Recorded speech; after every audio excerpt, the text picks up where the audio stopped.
Muy buenas tardes a todas y a todos y bienvenidos a este acto.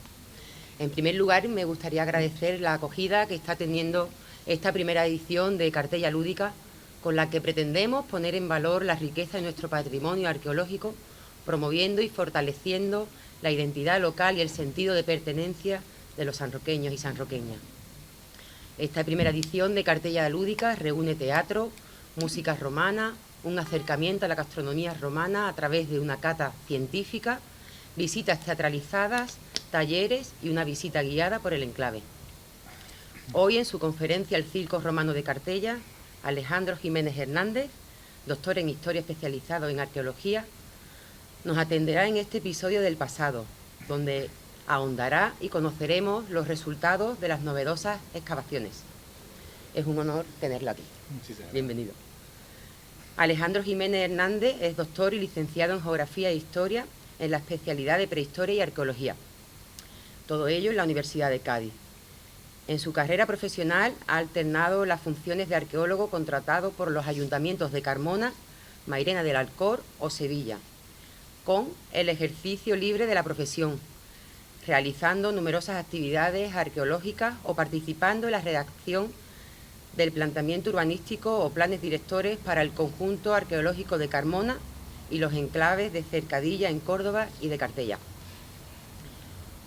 Su investigación ha estado dirigida principalmente a la arqueología de la arquitectura y a la aplicación de nuevas tecnologías, integrándose en diversos proyectos de investigación como el desarrollado en el Alcázar de Sevilla, Itálica, en el despoblado de Cuatro Vietas, Bollullos de la Imitación en Sevilla y en Tabriz, Irán. Ha sido investigador asociado al Departamento de Historia de Arte y Arqueología Islámica de la Universidad de Otto Friedrich de Bamberg desde 2016 a 2018 e investigador contratado por la Universidad de Sevilla vinculado al proyecto Sistematización Cronológica del Real Alcázar de Sevilla. Además, ha realizado dataciones absolutas y gestión de la información arqueológica en 2018 y el proyecto Munera, anfiteatros romanos de la Bética, Carmona, Itálica y Écija, innovaciones metodológicas y tecnológicas en su estudio arqueológico con la elaboración de un modelo de análisis en 2022. En su trayectoria científica merece un capítulo especial en el estudio de los edificios de espectáculos romanos. En esta línea de investigación ha dirigido intervenciones arqueológicas en el Teatro y Circos Romanos de Cartella, aquí en San Roque, en el Teatro Romano de Osuna, en Sevilla, en el Circo y Anfiteatro de Itálica y de Écija. No obstante, el objeto principal de su investigación es el anfiteatro romano, temática sobre la que ha publicado diferentes trabajos sobre los de Écija, Carmona e Itálica. Así que, sin más, tiene la palabra. Muchísimas gracias. En primer lugar, quisiera agradecer que me hayáis invitado a recordar una de, yo creo que mis intervenciones arqueológicas que más huella han dejado en mí y que, por desgracia, es de esos trabajos que acaban quedándose en el tintero porque no siguen a más. Esa es, los que nos dedicamos a esta profesión sabemos que hay muchos caminos que se abren y otros que simplemente se cierran, generalmente por falta de financiación o de interés, que suele ser lo habitual. Lo que vengo aquí a contaros es algo para mí muy importante. Es el mayor edificio de Cartella, después de sus murallas, y que a día de hoy permanece completamente desconocido para, yo creo, el gran público, e incluso ignorado. No aparece ni en los folletos, y salvo que te adentres por el camino, pues puedes ver los paneles que se pusieron en su día para indicar que allí había un circo. Os voy a contar pues toda esa trayectoria y sobre todo las pruebas que demuestran que lo del circo no es solo una hipótesis más o menos plausible, sino que estamos hablando de una realidad.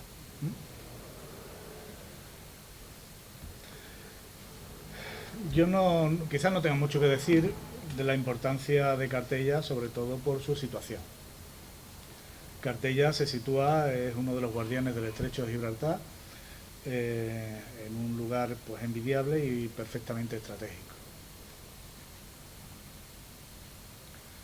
Si nos acercamos un poquito más aquí podemos ver un plano de las distancias que hay de Cartella en relación con el resto de las ciudades de la Bética Occidental por tierra. Estas líneas que veis, estas líneas rojas, no sé si se ve la flecha del puntero, ¿se ve? Cada una de estas líneas es una isócrona de un día, es decir, es la distancia que se puede recorrer andando desde Cartella en un día. Es decir, que en un día pues teníamos a Ova o Lacipo, en 3 días llegábamos andando a Cádiz, aunque por mar se hiciera en menos de un día. En 5 días se llegaba a Hispali y en una semana a la capital de la provincia. Evidentemente el cruce de la sierra siempre es un poquito más lento que andar por llano, pero a mí me gusta siempre poner estos mapas no solo topográficos, sino también de tiempo, porque hoy día con el coche pues nos plantamos en 2 orillas en Sevilla, pero en aquel tiempo pues tardaba pues 5 días en poder llegar andando. La topografía de la ciudad está situada en plena bahía y siempre se ha indicado que había 2 centros vinculados. Uno era Cartella y el original en el Cerro del Prado, que era donde en teoría estaba el asentamiento fenicio primitivo. Lo que ocurre es que ya a día de hoy se han encontrado materiales antiguos también en la propia ciudad de Cartella. Entonces es muy posible que esos parámetros que teníamos establecidos de que primero era el Cerro del Prado y después Cartella, pues seguramente haya que revisarlos y que los 2 centros pudieran haber funcionado prácticamente al mismo tiempo. Porque a pesar de que Cartella haya sido estudiado durante muchísimo tiempo, sigue siendo una gran desconocida. Hoy día, pues los elementos que podemos visitar en Cartella son su muralla, la muralla púnica, el templo romano en la zona del foro, las termas, la zona de la domus, no sé cómo le llaman domus, un edificio de ese tamaño, eso es un auténtico palacio, o la zona de la factoría de Salazones, el búnker, el teatro romano, que quedaba un poquito a trasmano allí arriba subiendo la cuesta, y más recientemente el circo. Toda esta historia, por lo menos la historia que me compete a mí, empieza en 2005. El enclave arqueológico se abrió, creo que era el 14 de julio de 2001, y en 2005 se entrega una planimetría que se encargó una empresa de Sevilla, con la que yo tengo contacto. Es la primera vez que se hizo un modelo digital del terreno y donde se hizo una ortoimagen y un levantamiento de altísima precisión. Y en esta primera imagen que ves, destaca sobremanera esa especie de dedo en la arcilla que veis aquí. Es como si alguien en la plastilina hubiera puesto el dedo. Y claro, cuando uno ve eso dice, un circo. Pero inmediatamente que piensa eso, dice, no, eso está dentro de la muralla, aquí hay un teatro, aquí hay un montón de casas, ¿cómo se le ocurriría a un romano montar un circo ahí en medio? Y pues fue una de esas ideas peregrinas que se pasan por la cabeza, pero que no es posible, ¿no? Decían que eso era un mercado, pues mira, a lo mejor es una gran plaza que tiene esa forma absidal y que, bueno. Pero al final ese run run pues quedaba siempre por ahí. Yo formé parte del equipo que empezó a redactar el plan director de Cartella, entonces dirigido por el enclave por Margarita, y que me ha recordado que empezamos en 2006 o por ahí, yo creí que era más tarde, y el plan director pues tuvo mucho, claro, sí, empezó en 2006 y acabamos en 2011, pues estuvimos 6 o 7 años dándole vueltas a un documento de formulación, que después, como prácticamente todos estos documentos que se hicieron en aquel momento, formaron parte del peso de los cajones de algún escritorio y nunca más se supo. Todo ese esfuerzo de querer establecer un diagnóstico de cómo era el yacimiento y cuáles son las previsiones de futuro que teníamos sobre él, pues quedaron relegadas pues, prácticamente al olvido. Sin embargo, por lo menos para mí, siguen siendo documentos de guía para la ciudad de Cartella y también pues para también el conjunto arqueológico de Carmona, cuyo documento también ayudé a elaborar, o el de Cercadilla, en Córdoba. Una de las cosas que nos dimos cuenta en ese documento es que casi toda la investigación arqueológica se había desarrollado en la zona del Foro y en la zona de las termas, digamos la zona más pegada a la carretera. Y sin embargo, el teatro...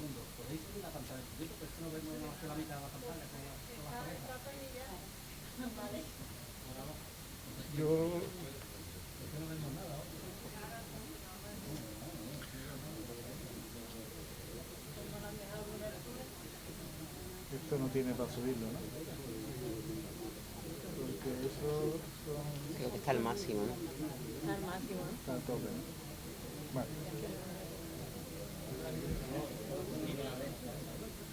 Bueno. Bueno.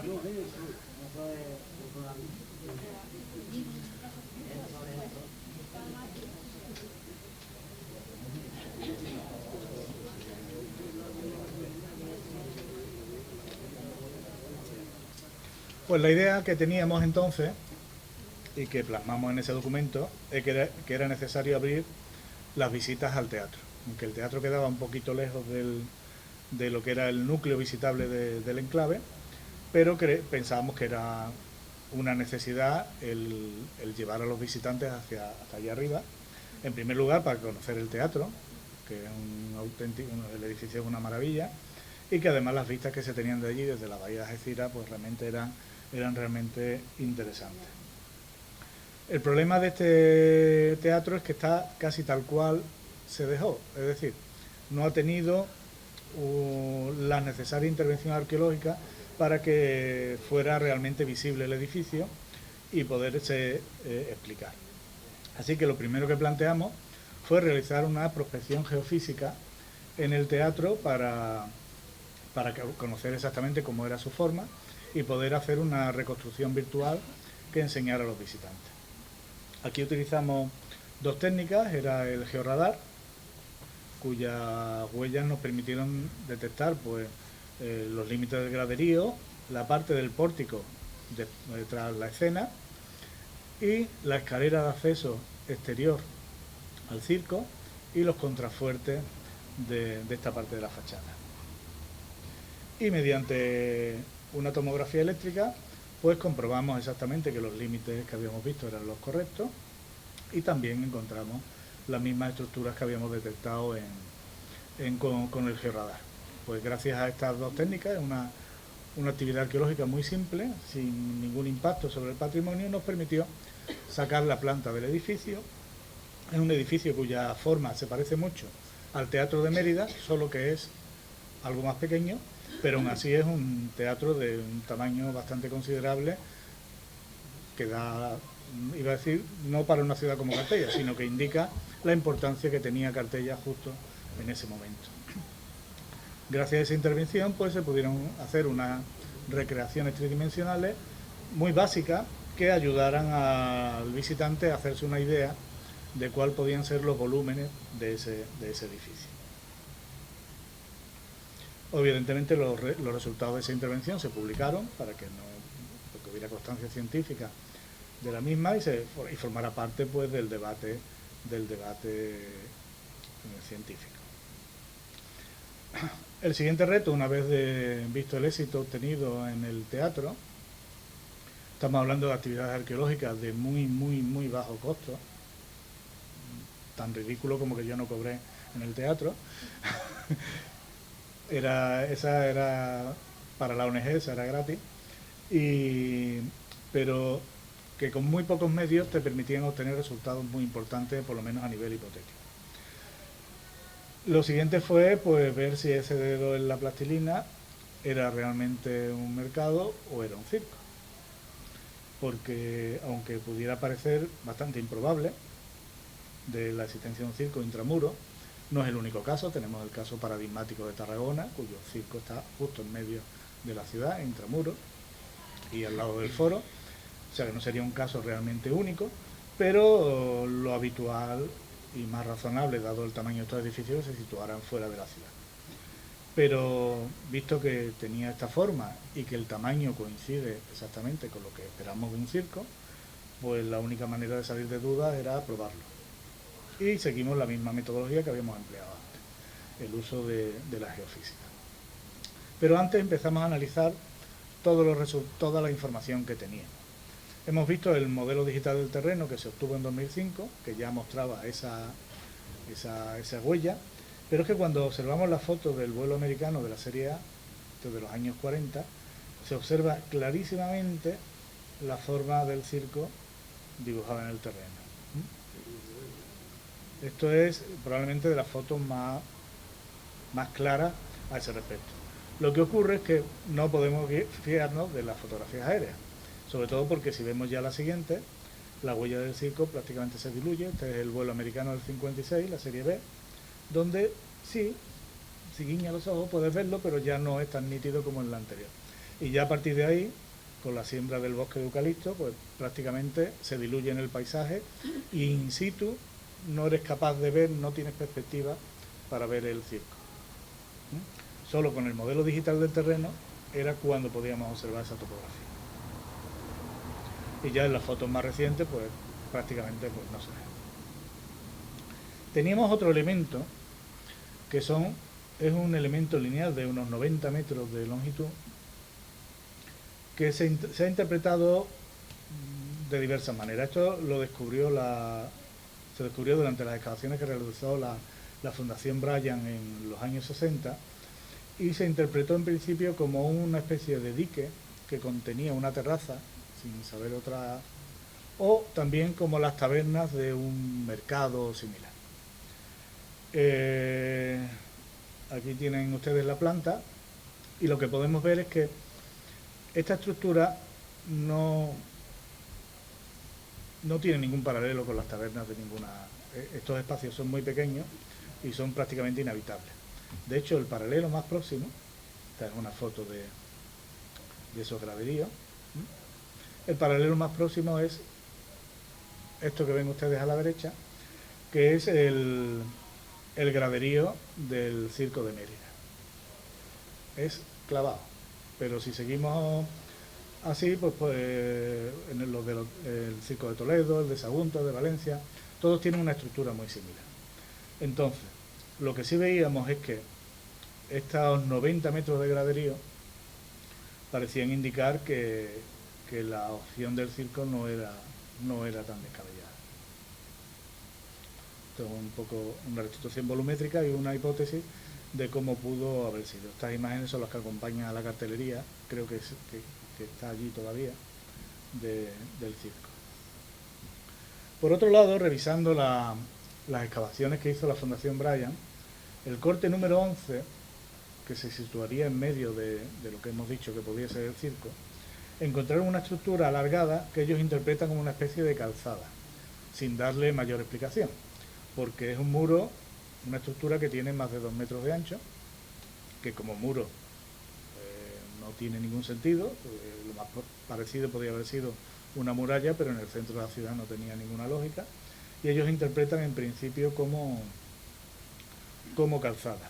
Sin embargo, dada su posición, nosotros pensamos que podía tratarse de la huella de la barrera, de esa espina que divide las pistas del circo. Y como veremos después, pues no íbamos desencaminados. Una de las cuestiones también es ver si esa forma, esas dimensiones corresponden a lo que estábamos hablando. Aquí ven ustedes la sección longitudinal, la línea roja marcaría la cota de la arena, y estamos hablando que tenemos pues prácticamente unos 300 metros de superficie plana, en un lugar como Cartella, que tiene una topografía bastante pronunciada, en sentido norte-sur. Entonces tenemos una plataforma de unos 250-300 metros de longitud y de 90 metros de anchura, prácticamente horizontal, que se observa pues en las secciones del terreno actual. Obviamente, en esta zona hay acumulado escombro, es decir, aquí las estructuras tienen que estar bien conservadas, mientras que en las zonas del fondo la erosión, pues prácticamente lo que nos van a quedar como mucho son los cimientos de las mismas. Este circo, me voy a adelantar un poco las conclusiones, para construirlo, dada la topografía, tuvieron que excavar en esta zona y rellenar en esta otra. y ya veremos las sorpresas que puede dar cuando se vuelvan a excavar el circo, que va a haber allí cosas realmente curiosas. Las dimensiones que nos daría pues serían 250 metros hasta la zona de las trincheras. Yo creo que el circo podría alcanzar incluso los 300 metros de longitud, y una anchura total de 92 metros y una anchura de pista de 74 metros, que es la anchura estándar de los circos romanos. Este es un poco una simulación de cómo quedaría si el circo se hubiera conservado actualmente, las zonas que actualmente estarían rellenas de escombros y las que se habrían perdido por la erosión. Bueno, para comprobar esa hipótesis, que sobre el papel era posible, planteamos una actividad geofísica utilizando 3 técnicas diferentes. La magnética, unos perfiles eléctricos y el georradar. El uso de 3 técnicas es porque cada una de ellas puede contrastar a la otra. Y si en algunas no se ve bien, en otras es posible que los resultados... Y también porque necesitamos resultados que sean redundantes. Porque en algunos nosotros podemos ver algo que creemos que puede ser una cosa, pero después la realidad te dice que no. Si lo tienes contrastado con distintos métodos, digamos que tienes más opciones de que eso tenga verosimilitud. En la magnética parece que se me ha estropeado la tele, es muy difícil ver, ¿ves? Lo que se ven son muchos granitos y es difícil interpretar, pero aún así se vislumbra, en este caso se vislumbra lo que es la curva del podio. En esta no se ve absolutamente nada. En esta de aquí sí se observa aquí la barrera, pero también se observa otro tipo de estructuras enormes que no tenemos de momento explicación porque no se han excavado, y aquí sí podemos ver también los cimientos del graderío que se observa en este lado.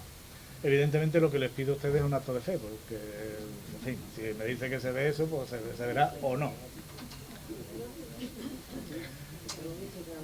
Después la comprobamos con la eléctrica, que suele ser más nítida, porque la roca, en lo que está construido, aparece en rojo y el terreno pues aparece en azul. Entonces, pues aquí sí se observan las estructuras pertenecientes al graderío, aquí también, aquí tenemos el graderío y ya aparece la barrera, y aquí, que es este de que ven ustedes aquí, toda esta zona roja correspondería a lo que entendíamos que era la barrera, ¿vale?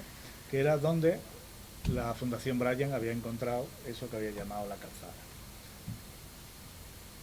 Visto en 3D, para que se puedan hacer una idea, esta es la contextualización y la interpretación que hicimos nosotros de esos resultados.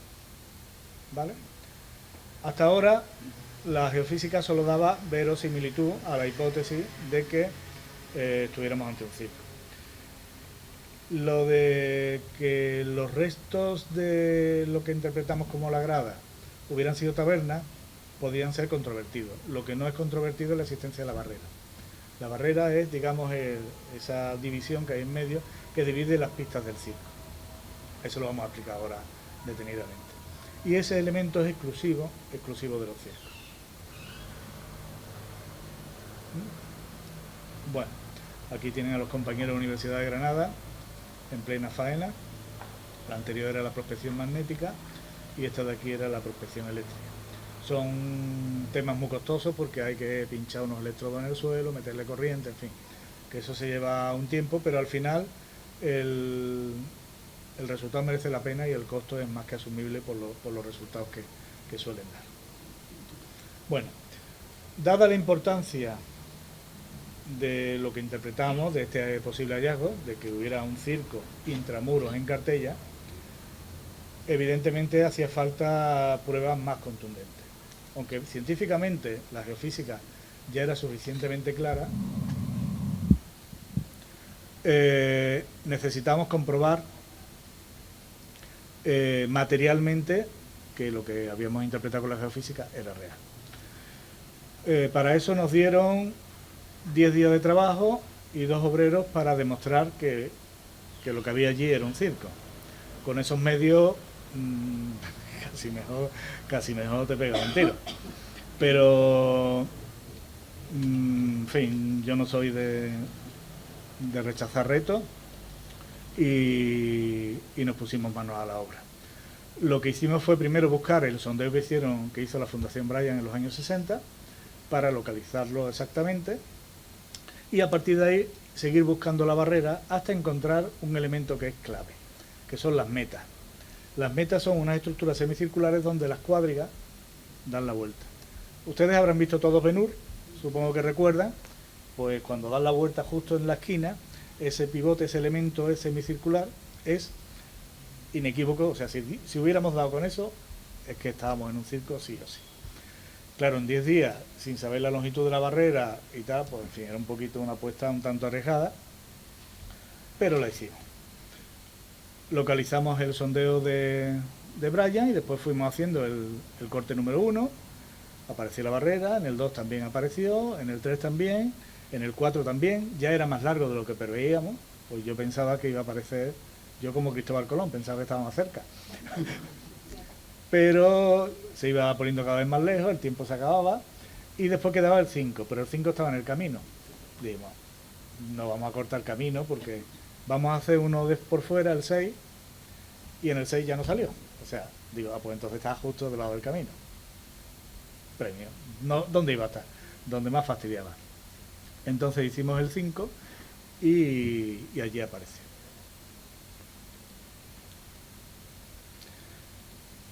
Esta es una fotografía del corte de la Fundación Brian. Lo que ven ustedes aquí es la barrera central del circo.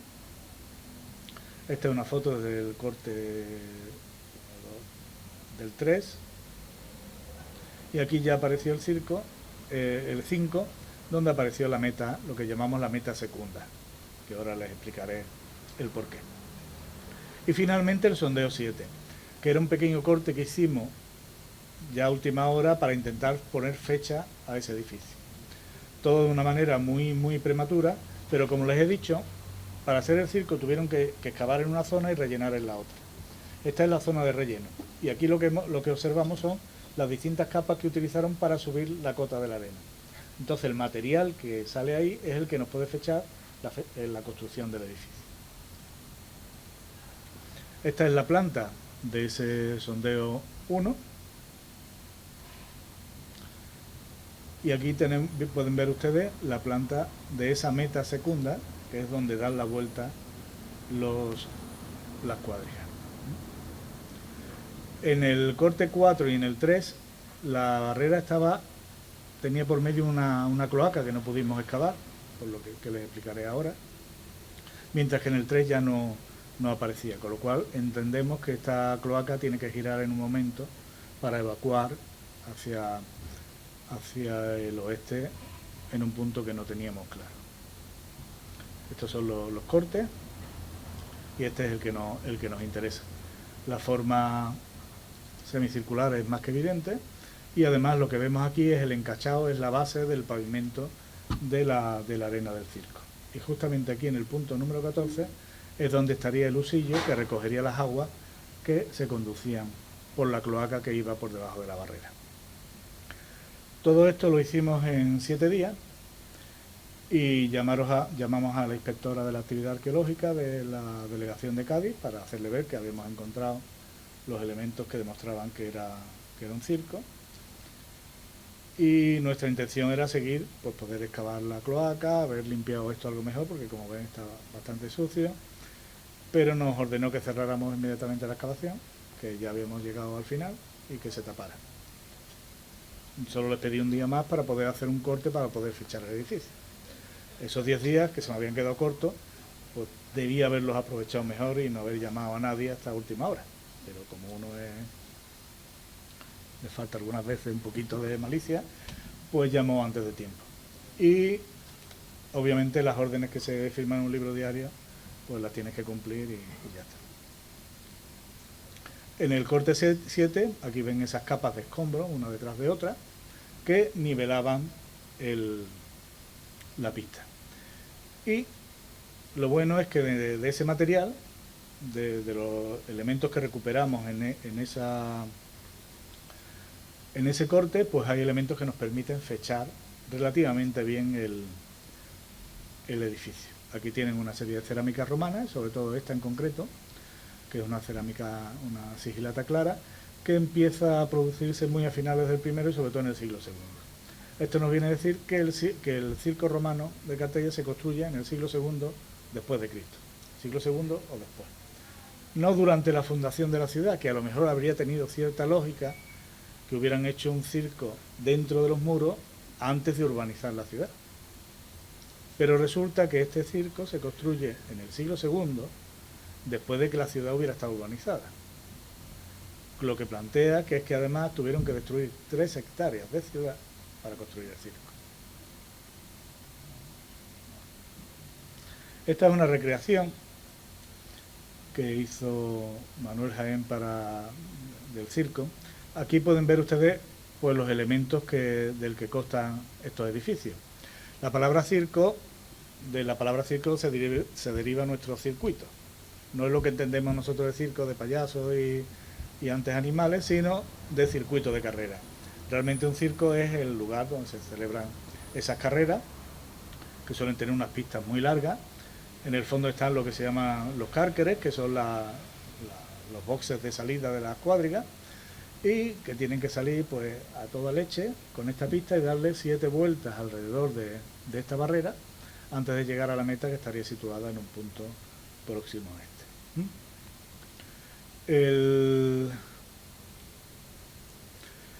El circo, como todo trabajo científico, tiene que estar publicado.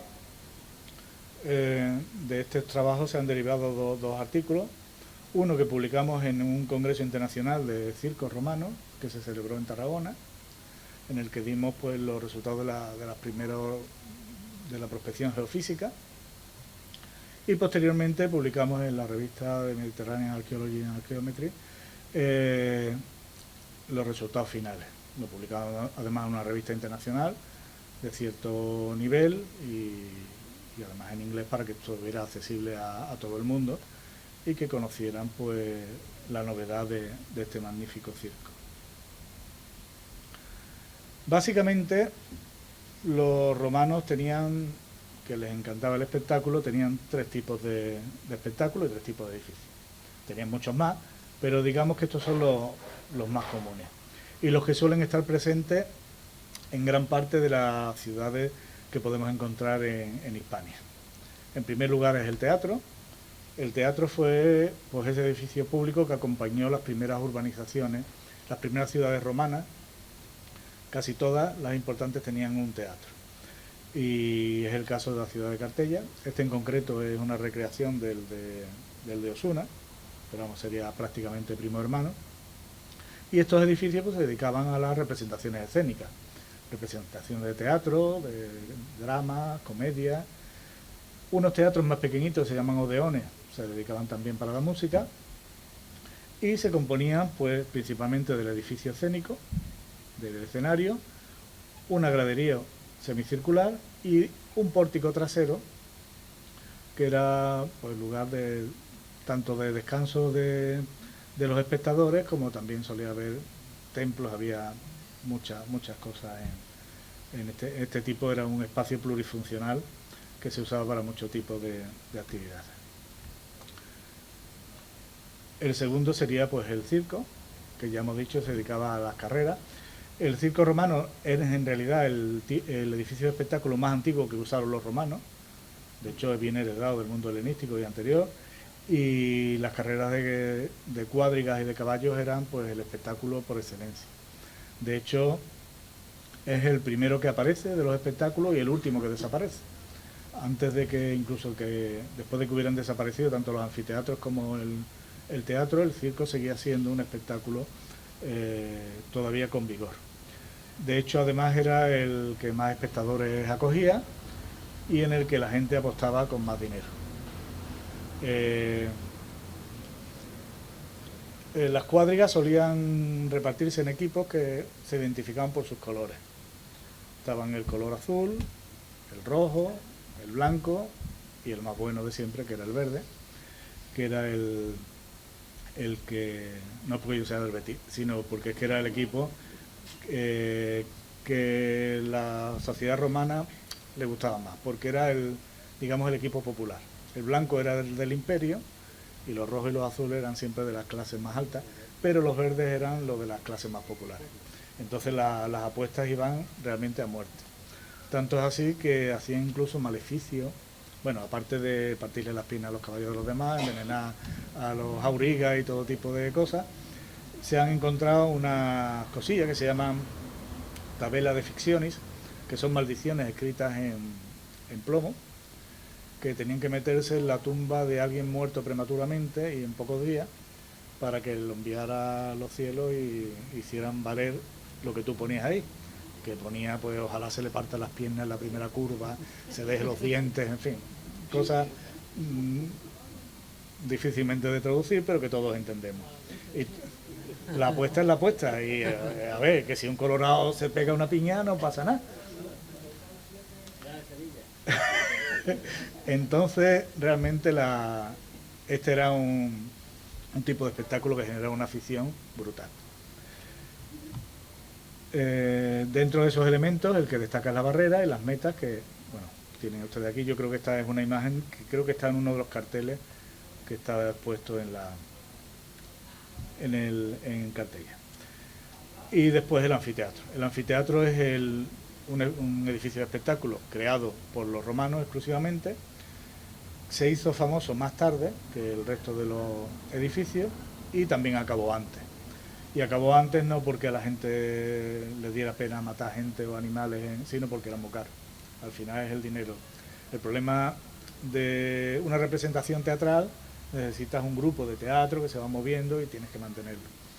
El de los anfiteatros necesita gladiadores especializados que tienen que estar entrenando todo el día, durante todo el año, y que además si se te muere uno es una desgracia, o sea que allí jugaba un poco a no darte. Y después salían carísimos. Los animales, pues un oso costaba un dineral, pero un león de africano era una ruina. Y al final, cuando el imperio entró en crisis, no pudo pagar este tipo de espectáculos y por eso se abandonaron los anfiteatros. Pero los circuitos no. Ahí puede correr cualquiera, con un caballo y un carrito. Ya le puedes poner 2 caballos, 3, los corredores serán más buenos o más malos, pero al final las carreras siempre son más baratas y atraen a más gente. Por eso duraron mucho más tiempo. Este de aquí no es el de Cartella, este es anfiteatro, obviamente, este es el de Itálica, pero sirve de ejemplo para ilustrar ese tipo de edificio. Bueno, después de haber visto lo del circo, nos replanteamos un poco cómo queda la ciudad de Cartella con la recreación de la longitud total del circo. Esto es una hipótesis. Si tenemos seguro estos 90 metros, si tenemos aquí la barrera, sí podemos entender por la geofísica y por la curva del terreno dónde estaría el hemiciclo, pero lo que no sabemos es dónde estarían los cárceres, lo que es el punto de salida.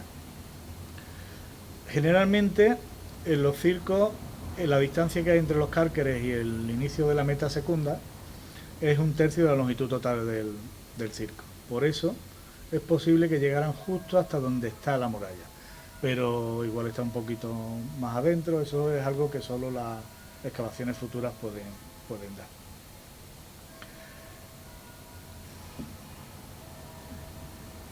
Y finalmente, la existencia del circo no es solo si había circo o no, que ya con el hallazgo de la meta no cabe duda, sino que supone un circo del siglo II en una ciudad como Cartella.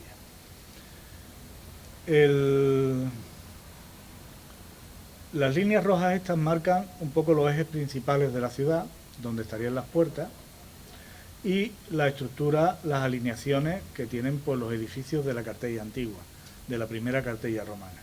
Evidentemente el circo está impuesto ahí, metido prácticamente con un calzador. Ya hemos dicho que tuvieron que destruir toda esta parte de la ciudad para construirlo. De hecho, aquí excavar sobre el terreno y aquí rellenar. De tal manera que en esta zona se observan muros romanos pintados de más de 2 metros de altura. Es decir, que aquí es posible que conservemos en buen estado de altura edificios romanos, sobre todo las casas que había antes de la construcción del circo. Primero problema que se planteaba era ¿por qué un circo dentro? Segundo, destruir prácticamente un tercio de la ciudad para construirlo. En tercer lugar, ¿para qué? Y en cuarto lugar, ¿qué pasaba dentro de las murallas? Esta reforma del siglo II es posible que coincida con la gran reforma que hubo de las termas. Entonces, una de las cuestiones que nos planteamos, pero evidentemente hay que demostrarla, por eso hace falta seguir excavando, es que es muy posible que Cartella sufriera una reforma global y generalizada en un momento determinado a partir de finales del siglo I. El siglo I, durante el segundo, y que afectara no solo la construcción del circo, sino también a la reforma, la construcción de las termas, a la Gran Domo y a todos estos espacios. Pero es más, hay una zona al norte del teatro, que es una hondonada elíptica, que tiene toda la pinta de albergar un anfiteatro. Esto sí que es puramente hipotético porque no tenemos el más mínimo indicio. Lo que teníamos pensado en su día era volver a hacer geofísica y algún sondeo que pudiera verificar si podíamos tener un anfiteatro también dentro de la ciudad. Y a estas alturas ya no sería de extrañar, porque más difícil es que hubiera un circo, pero que existiera un anfiteatro dentro de los muros no es raro. Y más una ciudad como del prestigio que tenía Cartella. Y también se nos plantea otra cuestión. Si añadimos teatro, circo y anfiteatro, junto con un foro enorme, unas grandes termas, aquí no hay espacio para vivir. ¿Quién vivía aquí? Entonces, es muy probable que esta Cartella ya en Alto Imperial se convirtiera prácticamente en una ciudad escaparate. No es la única.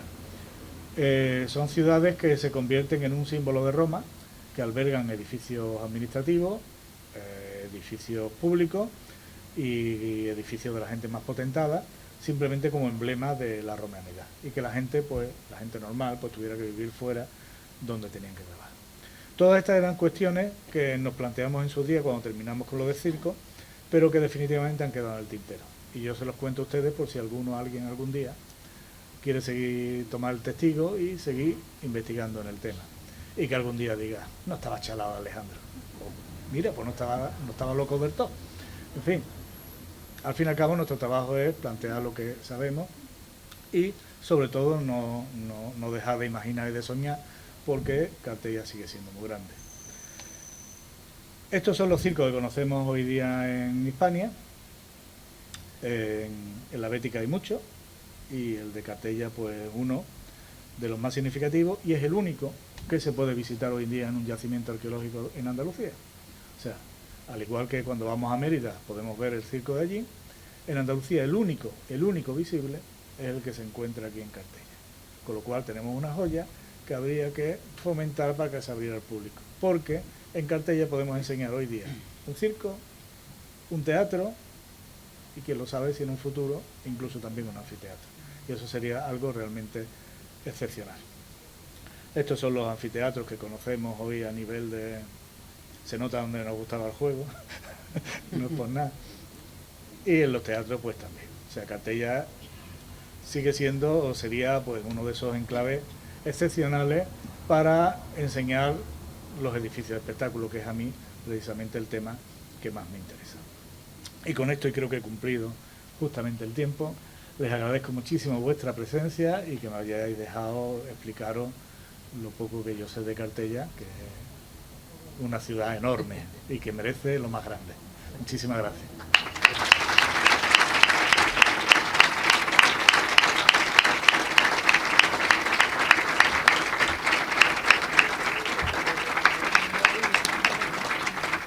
Vamos a abrir turno para un par de preguntitas. Ahora tenemos una actividad a continuación, así que si alguien quiere hacer una pregunta, está en el momento.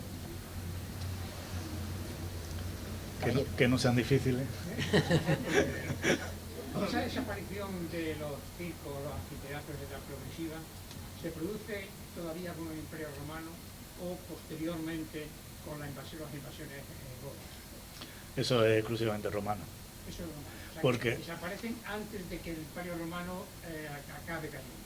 los anfiteatros se dice que desaparecen en el siglo IV. Con el cristianismo se entiende que la religión católica cristiana era muy... En fin, no le gustaban los anfiteatros, sobre todo porque se habían convertido en en símbolos del martirio. Muchos de los cristianos habían acabado sus vidas en esas arenas. Entonces, para el mundo cristiano, el anfiteatro era el símbolo del martirio.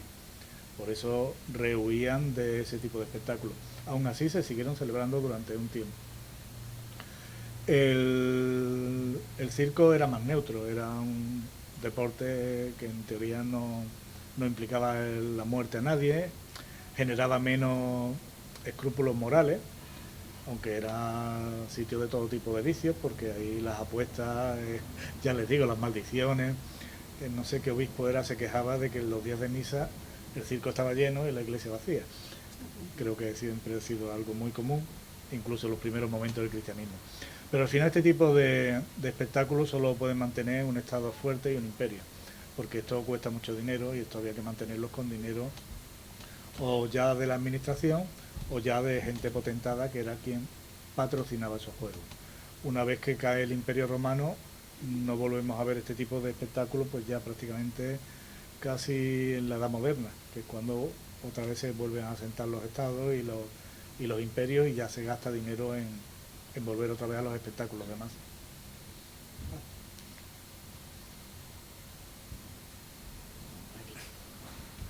¿Me podría explicar por qué el enclave de Cartella? ¿El enclave dónde está? ¿Qué significado tenía Cartella es que estaba en el sitio. Es que era ahí donde estaba además digamos la marina romana y ahí controlaban el estrecho. En la última guerra de los hijos de Pompeyo con César, la marina de los pompeyanos estaba en Cartella y fue el último reducto antes de la derrota definitiva de esta gente en Hispania. Controlaban el estrecho, era un sitio además muy bien comunicado con el interior y además simbólicamente para los romanos era también especial porque era la primera colonia latina, entonces fuera de la península itálica.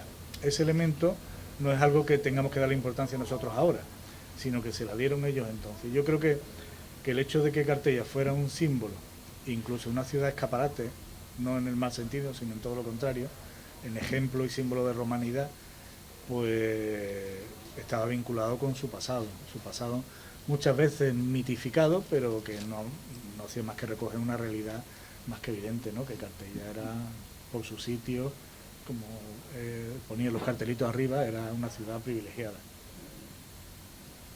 ¿Alguna pregunta más? ¿Y los que están en Bolonia no tenían tampoco un teatro ni nada de eso?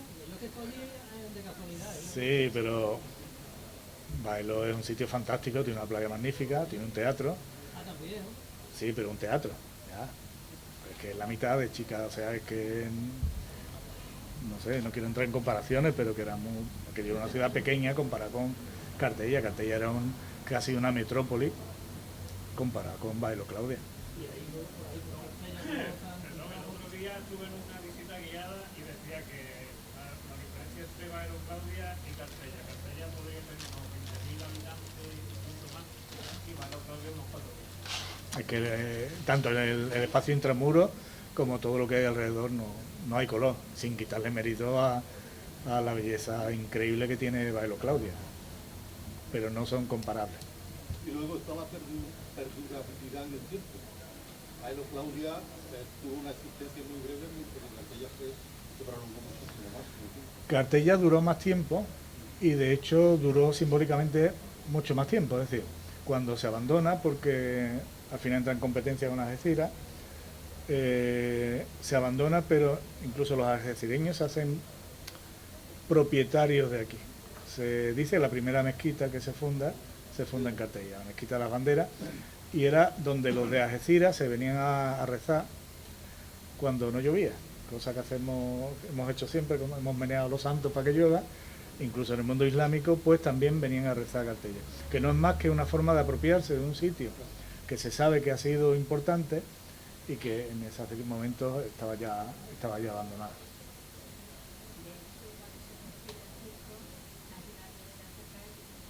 Claro, sí, por eso lo del circo es de esas cosas que no son probables, no iba a decir que era imposible, pero que sobre el papel no tenían que haber pasado, que no se entendían, pero el hecho es que está ahí.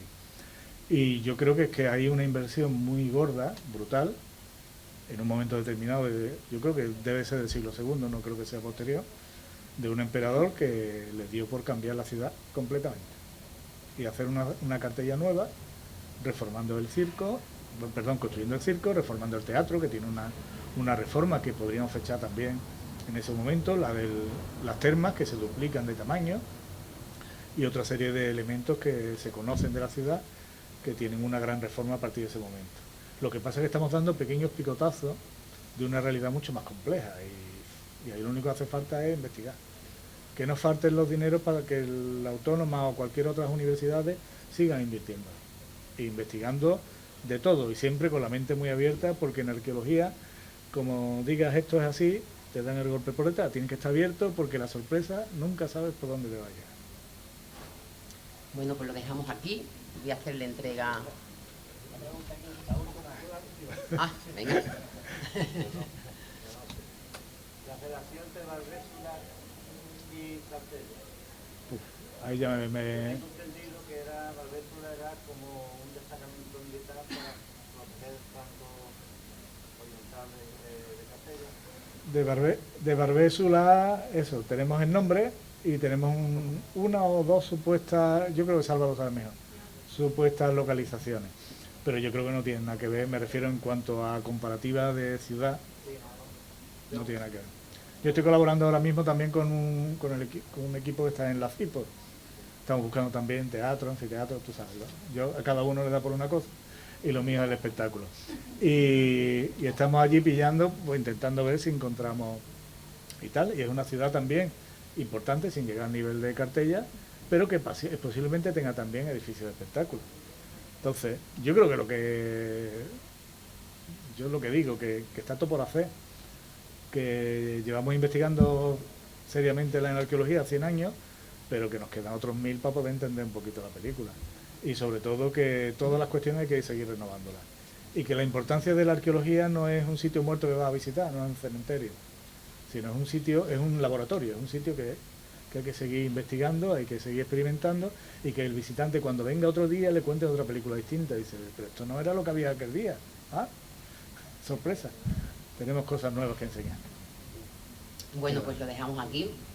Voy a hacerle entrega a Alejandro un detallito del Ayuntamiento de San Roque, del Bucráneo de Cartella, para que lo guardes con cariño. Muchísimas gracias. Y muchas gracias por su conferencia.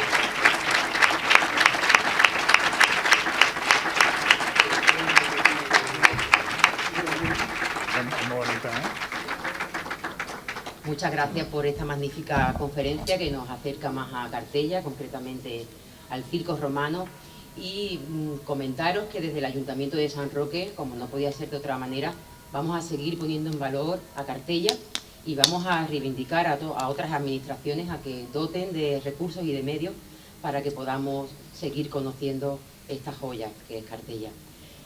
Antes de concluir, me gustaría dar las gracias al equipo de Cultura, a todos sus empleados municipales, que nos acompañan aquí también, a las personas que colaboran con nosotros, a Alicia Ramos también, a Nadia Zumalega, que es una enamorada de Cartella, y me gustaría despedir esta conferencia agradeciendo también a mi amiga Mari Carmen Sánchez, porque cuando yo hablaba de hacer algo alrededor de Cartella, pues no tenía muy claro lo que quería hacer. Sí, lo que sí tenía claro es que teníamos que hablar más sobre Cartella, y ella es de Mérida, conoce bien una ciudad romana y también pues me alentó a que lo hiciera. Así que muchas gracias a ella, a los demás, y muchas gracias a todos ustedes por vuestra presencia.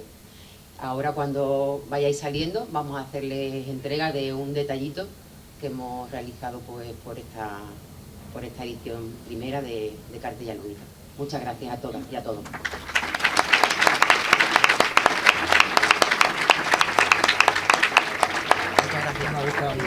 Ha sido un placer estar aquí, la Qué verdad bien, que estupendísimo.